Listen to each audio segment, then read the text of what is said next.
আজকে আমার day of রান্না। আজকে অনেক কিছু রান্না করছি।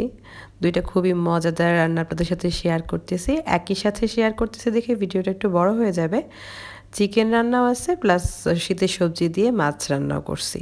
তো চলেন ১ম এ চিকেনটা দিয়ে শুরু করা যাক। চিকেনটার পুরো প্রসেসটা দেখায় দিব। আমি মাছ রান্নাটার পুরো প্রসেসটা দেখায় দিব। তো এখানে ১ম এই হচ্ছে আমি একটা মসলা বেটে নিছি। যার মধ্যে ছিল জিরা, গরম মসলা, আদা, আমি কাঁচা হলুদও একসাথে বেটে নিচ্ছি, কাঁচামরিচ দিছি প্রচুর পরিমাণে, রসুন আর পেঁয়াজ একসাথে বেটে নিচ্ছি। এর মধ্যে আমি মাছ রান্নাটা যেহেতু রসুন ইউজ করি না, এই জন্য আমি চিকেনের জন্য আলাদা করে রসুন বেটে নিচ্ছি। তো সেম একটা মশলা দিয়ে কিন্তু আমার ২টা রান্না হয়ে গেছে। তো এই সব কিছু দিয়ে কষায়া হচ্ছে আমি মাংসটা রান্না করে নিছি। মাংসতে আমি আস্তা দেশি পেঁয়াজ দিছি আর লাস্টে হচ্ছে আমার ওই যে ফিনিশিং টাচ, যেটা হচ্ছে বাদাম, বিভিন্ন টাইপসের বাদাম নিছি, কিশমিশ নিছি আর পেঁয়াজ বেরেস্তা একসাথে বেটে মিক্স করে নিছি। তাতে হচ্ছে ঝোলটা অনেক ঘন ঘন মাখা মাখা হয়ে গেছে।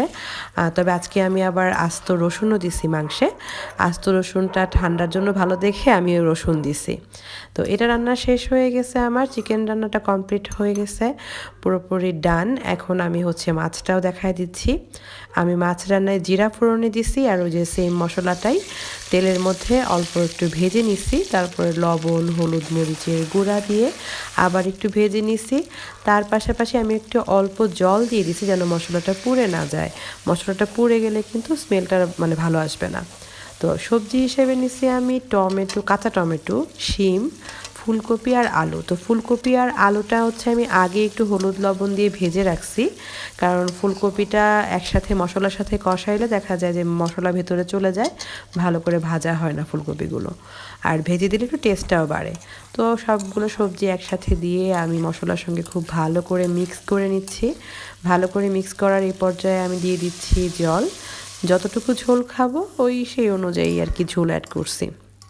তারপর ভালো করে কষানো হয়ে গেলে আমি এর মধ্যে মাছটাও দিয়ে দিছি। মাছের মধ্যে মাছের মাথা দিছি আজকে বেশি, আর কয়েকটা টুকরা ছিল।